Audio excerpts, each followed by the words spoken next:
Hello everyone, welcome back to NPC. तो last video में हमने रिजोल्यूशन ऑफ फैक्टर पर बात की थी and now we will solve some numerical based on that topic resolution of vector. Okay, so your first numerical is a vector is given by, एक vector आपको दिया हुआ है और उसकी वैल्यू है A vector. Actually vector sign लगा दो, A vector is equal to 3i plus 4j plus 5k। ये वेक्टर आपको दिया हुआ है।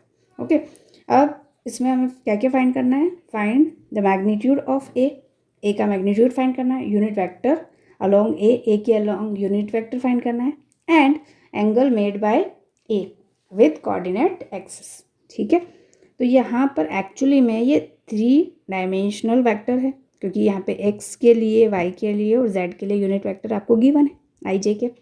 ओके, तो फर्स्ट ऑफ ऑल हम फाइंड करेंगे इसका मैग्नीट्यूड। ए का मैग्नीट्यूड होगा क्या हो जाएगा बेटा? 3² प्लस 4² प्लस 5²।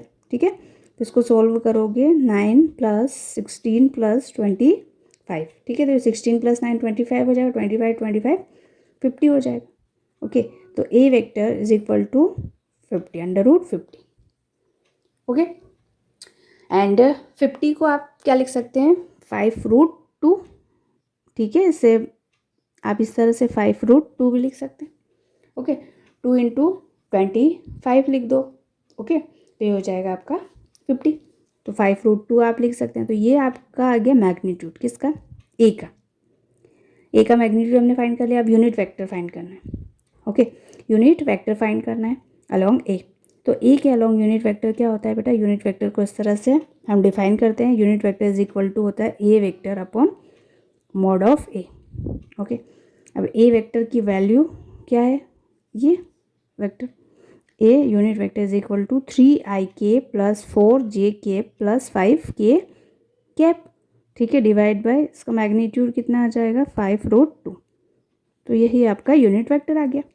ओके, अब एंगल भी बताना है, कोऑर्डिनेट एक्सिस के थ्रू एंगल होता क्या है। ठीक है, तो इस तरह से एक्चुअली में ये 3 एक्सिस में ए एक्स, ए वाई और ए जेड। ओके, और 3 डायमेंशनली आपका जो वेक्टर है, ठीक है, रिजल्टेंट वेक्टर है वो आपका ए है। तो ए का एक्स के साथ अल्फ़ा, ए का बी के बीटा मतलब वाई के साथ बीटा एंगल और जेड के साथ में गामा एंगल। ओके, तो तीनों एंगल हमें फाइंड करना है। तो हमने लास्ट वीडियो में रिजोल्यूशन ऑफ वेक्टर में पढ़ा था कि अल्फ़ा 3 एक्सिस में हो तो अल्फ़ा क्या होता है बेटा? Cos inverse. ठीक है, ए एक्स अपॉन ए, कॉस इनवर्स ए एक्स अपॉन ए। तो कॉस इनवर्स ए एक्स की वैल्यू कितनी है? ये इसको आप इस तरह से भी लिख सकते हैं, जो ए रिजल्टेंट वेक्टर है उसमें तीनों कोऑर्डिनेट आ गया, ए एक्स आई केप प्लस ए वाई जे केप प्लस ए जेड के केप। तो ए एक्स की वैल्यू बेटा 3 है, यहाँ कंपेयर करोगे तो ए वाई की वैल्यू 4 है और ए जेड की वैल्यू 5 है। ओके, ए एक्स की वैल्यू आपकी 3 है, तो ये हो जाएगा 3/5√2। ठीक है, तो फाइनली अल्फ़ा की वैल्यू आपको मिली कॉस इनवर्स 3/5√2। ठीक है, बीटा की वैल्यू क्या मिलेगी? तो बीटा की वैल्यू मिलेगी कॉस इनवर्स बीटा के लिए 4, तो ये हो जाएगा 4/5√2। And gamma is equal to cos inverse, ये हो जाएगा 5/5√2। ओके, तो 5 से 5 कैंसिल, 1/√2 और 1/√2 कितना होता है? 45 डिग्री। ओके, ये आ जाएगा आपका 45 डिग्री। क्लियर? ये इसको π/4 भी आप लिख सकते हैं। तो ये तीनों एंगल्स हमने फाइंड आउट कर लिए, मैग्नीट्यूड फाइंड आउट कर लिया एंड यूनिट वेक्टर। क्लियर? अब नेक्स्ट क्वेश्चन देखो, find the magnitude of vectors A O B and O C. ये आपका ओ बी वेक्टर है और ये आपका ओ सी वेक्टर है, तो इनका मैग्नीट्यूड आपको फाइंड करना है। ओके, फाइंड क्या करना है बेटा? ओ बी वेक्टर का मैग्नीट्यूड, ठीक है, ये फाइंड आउट करना है, एंड ओ सी वेक्टर का मैग्नीट्यूड, ये दोनों वैल्यू हमें फाइंड आउट करनी है। If the sum of 3 vectors gives a value equal to, ये आपको दी हुई है, ए की वैल्यू आपको दी हुई है 10 न्यूटन। 10 न्यूटन का जो फोर्स है वो इस डायरेक्शन में लग रहा है और ओ सी और ओ बी की डायरेक्शन ये है। ओके, ओ सी एंगल कितना? 45 मैड कर रहा है किसके साथ में, एक्स एक्सिस के साथ में। ओके, नेगेटिव एक्स एक्सिस के साथ में, मतलब एक्स का कंपोनेंट इसका हो जाएगा क्या, ओ सी कॉस 45 डिग्री। ठीक है, अगर मैं इसमें कंपोनेंट की बात करूँ तो ये हो जाएगा बेटा ओ सी कॉस 45 डिग्री, और ये है परपेंडिकुलर कंपोनेंट आपका, ये हो जाएगा बेटा ओ सी साइन 45 डिग्री। ठीक है, बस अब आपको दिख रहा है कि ये वाला वैल्यू इसके बराबर हो जाएगी, जो ए का वैल्यू है, क्योंकि ये अपोजिट है तो इक्वल हो जाएंगे, इधर ये दोनों वेक्टर्स इक्वल हो जाएंगे।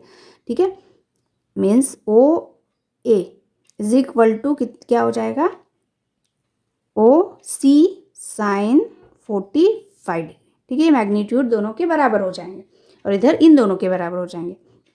तो आपका जो वेक्टर है, ठीक है, ये एक्चुअली मैंने वेक्टर लिखा है, तो ये डायरेक्शन हो जाएगी और ये इसका मैग्नीट्यूड हो जाएगा। ठीक है, तो ओ ए इसका मैग्नीट्यूड हम फाइंड करेंगे, तो ओ सी की वैल्यू आपकी पता नहीं है आपको। ठीक है, तो ओ सी एज इट इज़ लिखिए आप। ठीक है, इनटू साइन 45 की वैल्यू कितनी होती है बेटा, 1/√2। ठीक है, इसको इस तरह से वेक्टर में भी हम लिख सकते हैं। ओ ए इसका मैग्नीट्यूड कितना है, 10, तो यहाँ पर हो जाएगा 10। ओके, यहाँ पर क्या हो जाएगा आपका 10। ठीक है, सभी हम मैग्नीट्यूड में ही लिख रहे हैं, तो यहाँ पे मैग्नीट्यूड के साइन बना दीजिए, यहाँ पर हो जाएगा 10 और ये हो जाएगा बेटा ओ सी डिवाइड बाय √2।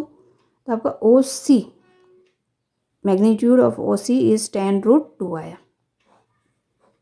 क्लियर, अब हमें फाइंड करना है ओ बी। क्या फाइंड करना है, ओ बी। आपको दिख रहा है ओ बी का जो मैग्नीट्यूड है वो ओ सी कॉस 45 के बराबर है। ओके, ये जो आपका मतलब अपोजिट डायरेक्शन में जो वेक्टर्स हैं वो मैग्नीट्यूड में इक्वल है। ठीक है, इस डायग्राम के अकॉर्डिंग मैग्नीट्यूड में क्या है, इक्वल। इसका मतलब क्या है, ओ बी का जो मैग्नीट्यूड है वो किसके बराबर है, ओ सी इंटू कॉस 45 डिग्री। कॉस 45 कितना होता है, 1/√2।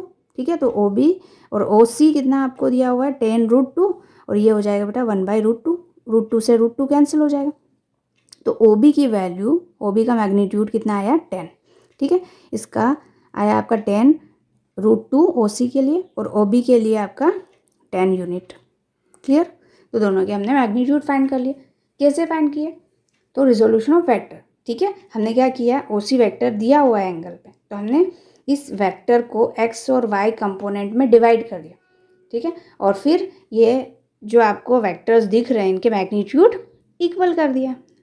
Okay, clear.